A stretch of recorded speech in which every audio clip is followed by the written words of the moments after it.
So finally ఈ బాధితుల వైపు మీ పోరాటం ఎలా ఉండబోతుంది? దీంట్లో కంక్లూజన్‌గా మీరేం కోరుకుంటున్నారు? ఏం చేయాలనుకుంటున్నారు? ఒకటి అండి, the major thing what we want is, ఈ డబ్బులు ఏవైతే ఉన్నాయా అవి తీసుకుపోయి ఎక్కడో ఒక దగ్గర పెట్టింటారు కదా. ఇప్పుడు దొంగతనం చేసినోడు దొంగ, వాడి పైసలు ఎక్కడో ఒక దగ్గర పెట్టింటాడు కదా. ఇప్పుడు బాలాజీ నాయక్ అని ఉన్నాడు, ఇంతకు ముందు వాడు కూడా కొన్ని డబ్బులు ఏదో ల్యాండ్స్ గీన్స్ అని ఇచ్చి సెటిల్మెంట్ చేసిండు, తెలిసింది అది అందరికి. మరి ఈ రమావతి మధు ఎక్కడో ఒక దగ్గర పెట్టింటాడు కదా, నీ దగ్గర పెట్టింటాడో సరే నీకు సంబంధం లేదమ్మా, పోనీ మీ తమ్ముడు దగ్గర పెట్టింటాడు కదా, ఎవరి దగ్గర ఒక దగ్గర, మీ బినామీలు ఎవరి దగ్గర ఒక దగ్గర పెట్టుంటారు కదా, ఆ పైసలు తీసుకొచ్చి వాళ్ళకి రిఫండ్ చేయండి, వాళ్ళకి ఇవ్వండి, వాళ్ళని ఆదుకోండి. ఈరోజు నేను గిరిజన బిడ్డ, నా కుటుంబం నష్టపోతుంది, నా కుటుంబం అట్లయితుంది అని చెప్పి అందరితో వ్యక్తిగతంగా ప్రత్యూష రాథోడ్ ఏ విధంగా బాధితులకు అండగా ఉండబోతుంది? నేను ఒకటేనండి, నేను నిజంగా చెప్తున్నాను, నాకు ఈ మంగ్లీ గారు కానీ ఈ ఎపిసోడ్ కానీ ఇదంతా ఒక useless episode. Seriously, in the state of Telangana this is a useless episode, not only in Telangana, even in the Andhra. ఎందుకంటే even she doesn't even deserve this kind of, ఏమంటారు, నా నోట్ తో ఆమె పేరు కూడా she doesn't deserve. No, she even doesn't the deserve. issue is not belongs to Mangli. నేను అదే చెప్తున్నా, the issue is victims, about ఇప్పుడు victims. కూడా నేను మంగ్లీ గురించి మాట్లాడాలని అనుకోలేదండి. కాకపోతే ఇంతమంది బాధితులు బయటకు వచ్చి మేము డబ్బులు ఇచ్చాము అని అంటే, ఎక్కడ పెట్టావురా అని అక్కడున్న అసిస్టెంట్ అడిగితే, నేను మూటలు వెళ్ళి శివ గారికి ఇచ్చాను అని అన్నారు. దెన్ ఇట్ హర్టెడ్ మీ. ఇన్ని రోజులు ఏదైతే మాస్క్ వేసుకొని నువ్వు తిరుగుతున్నావో ఆ మాస్క్ నుంచి బయటకు రా. నేను అదే అడుగుతున్నాను. ఈ రోజు నీ వెనకాల ఎవరున్నారో కూడా, ఎవరున్నా కూడా నేను వాళ్ళకు కూడా చెప్తున్నాను, సార్ ఎవరున్నారని మీ యొక్క అది తెలుస్తుంది ముందు ముందు మీకు కూడా. ఎవరు లేకపోతే ఎందుకు అబ్స్కాండ్ అయ్యారు? ఎక్కడున్నారు? అవును, అబ్స్కాండ్ అయ్యారు కదా, ఎక్కడున్నారు? మరి మీడియా ముందుకు ఎందుకు రావట్లేదు? ఎందుకు ఓన్లీ ఇన్స్టాగ్రామ్ లో, ఫేస్బుక్ లో ఎందుకు పోస్ట్ పెడుతున్నారు? మీకు ఒక్క ఎగ్జాంపుల్ చెప్తానండి. మన నాగార్జున గారిది ఎన్ కన్వెన్షన్ కూల్చేసినప్పుడు, మన నాగార్జున గారు కూడా సెలబ్రిటీయే కదా, 100 పనులు ఉంటాయి కదా, బయటకు వచ్చి కంప్లైంట్ ఇవ్వలేదా? ఇచ్చారు కదా. మరి ఈమె ఇవ్వడానికి ఏంటి అంత? వాళ్ళకంటే పెద్ద సెలబ్రిటీ ఈమె, ఎందుకు రాలేకపోయారు? ఎంతసేపు బిగ్ బాస్ కోసం చేస్తున్నారు, ఫేమ్ కోసం చేస్తున్నారు. ఈమెను టార్గెట్ చేసే ప్రతి వాళ్ళు ఫేమ్ కోసమే చేస్తారా? మాకేమవసరం ఫేమ్ కోసం చేయడానికి? నువ్వు పెద్ద సెలబ్రిటీవా ఫేమ్ కోసం చేయడానికి? Yourself you're thinking that you're a celebrity. You're not a celebrity. Celebrity ఎవరిని అంటారండి? మీరే చెప్పండి. నలుగురు నువ్వు ఆదుకో, నువ్వు సెలబ్రిటీ ఉంటే నువ్వు ఎవరిని ఆదుకున్నావు ఈరోజు? ఎంతసేపు నేను మా ఊర్లో ఒక హనుమంతుడి గుడి కట్టించాను, నేను హనుమంతుడి భక్తురాలు అని నువ్వు అంటున్నావు. చాలా కృతజ్ఞతలమ్మా, నువ్వు దేవుని మొక్కుతున్నావు, సనాతన ధర్మాన్ని ముందుకు తీసుకొని పోతున్నావు. కానీ నువ్వు ఈరోజు గిరిజనులకు ఏం చేసినావు? ఒక స్కూల్ కట్టించినావా? పోనీ ఒక హాస్పిటల్ కట్టించినావా? నేను చాలా చేసిన ఈరోజు సెలబ్రిటీ, నేను ప్రపంచానికి మీ పాటలు వినిపించినాను అంటున్నావు. మా కమ్యూనిటీలో అండి, ఆనెస్ట్లీ స్పీకింగ్, మంగ్లీ గారు మాత్రమే కాదు, స్వప్నాలి లాంటి మంచి మంచి సింగర్స్ కూడా ఉన్నారు. ఆ అమ్మాయి పాట వింటే పిచ్చోళ్ళు అవుతారు జనాలు, అంత బాగా పాడతారు. ఈరోజు మొత్తం మహారాష్ట్రాన్ని విజయ్ అని ఒక పర్సన్ ఉంటారు, వాళ్ళు సంజు రాఠోడ్ అని ఉంటాడు. ఇలాంటి వాళ్ళు సింగర్స్ అండి. ఇలాంటి వాళ్ళు కమ్యూనిటీని వెంబడ పెట్టుకొని డబ్బులు తీసుకోవట్లేదు. రాము రాథోడ్ లాంటి వాళ్ళు, వీళ్ళు ఎదగలేదా కష్టపడి? వీళ్ళు కూడా ఇట్లా వీళ్ళలాగానే చిల్లర పంచాయతీలు చేస్తున్నారా? దిస్ ఇస్ టూ మచ్ అండి. నేను బాధితుల తరపున డెఫినెట్ గా ఉంటాను. ఇప్పుడు కూడా నాకు కొన్ని కాల్స్ వస్తున్నాయి. నిన్న ఒకరు ఫోన్ చేస్తారు, ఉస్మానియా యూనివర్సిటీ నుంచి ఒకరు ఫోన్ చేశాడు నిన్న. వాళ్ళ పేరు తీసుకొని, వేస్ట్ అండి తీసుకొని కూడా, చెప్పండి. ఫోన్ చేసి అంటాడు, నువ్వేం చేసినావమ్మా, నువ్వు ఏ ఉద్యమంలో పనిచేసినావు, నువ్వు ఎందుకు మమ్మల్ని అంటున్నావు, అది ఇది అని అంటున్నాడు. నేను అన్నది ఎవరిని? నేను ఎవరైతే కేవలం మంగ్లీ గారికి సపోర్టివ్ గా ఉండి బాధితులను పట్టించుకొని వాళ్ళని అన్నాను. నేను ఏమన్నాను?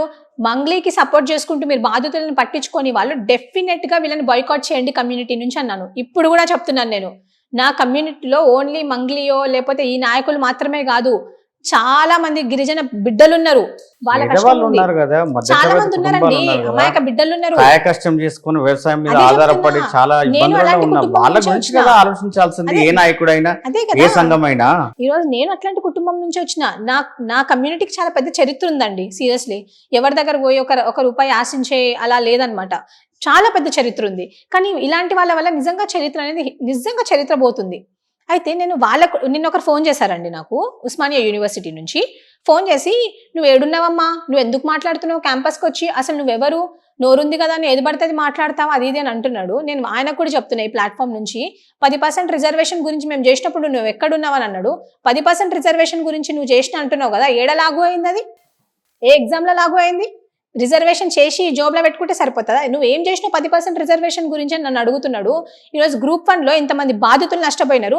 30 years ఒకటి సర్వీస్ లో ఉంటాడండి జాబ్ వస్తే.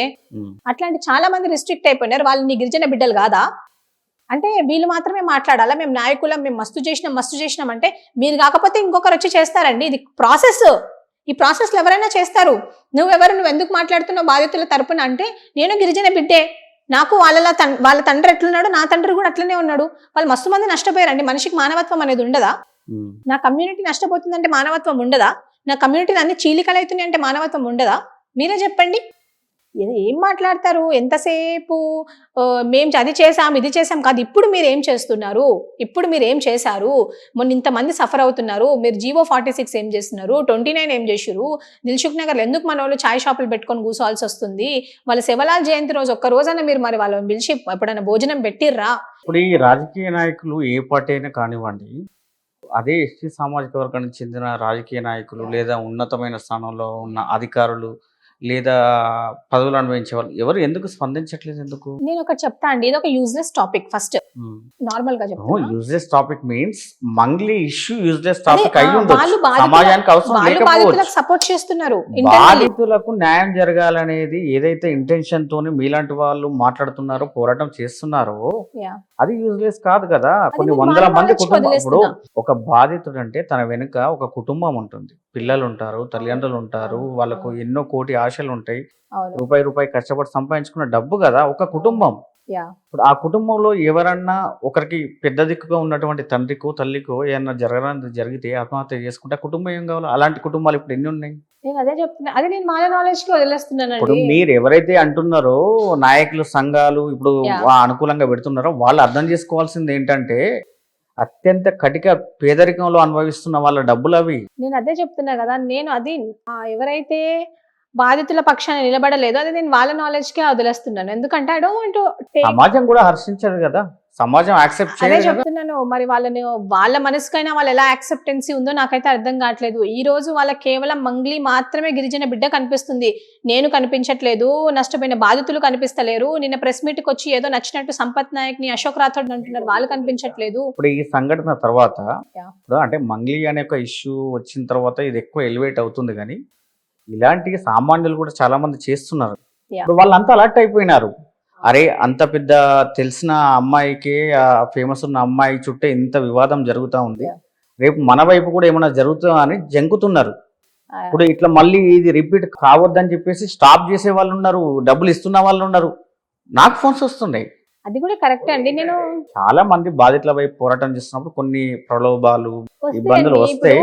నేను but I have to face it. I will face it. But why my family should so ultimately బాధితుల వైపు మీ పోరాటం ఉండాలని కూడా నేను డెఫినెట్లీ ఉంటుందండి. నేను చెప్తున్నా, ఈ రోజు ప్రతి తండాలో ఎవరైతే బాధితులు ఉన్నారో వాళ్ళ కోసం నేను నిలబడతా. నాకు చాలా ఫోన్ కాల్స్ వస్తున్నాయి, నన్ను చాలా ఇబ్బంది పెడుతున్నారు. నేను నిజం నా ఫ్యామిలీని కూడా ఇబ్బంది పెడుతున్నారండి.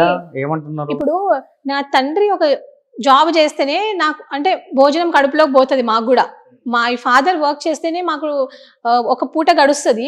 అట్లాంటిది నా తండ్రిని అంటారు, నా ఫ్యామిలీని అంటారు. ఎందుకు అంటున్నారండి?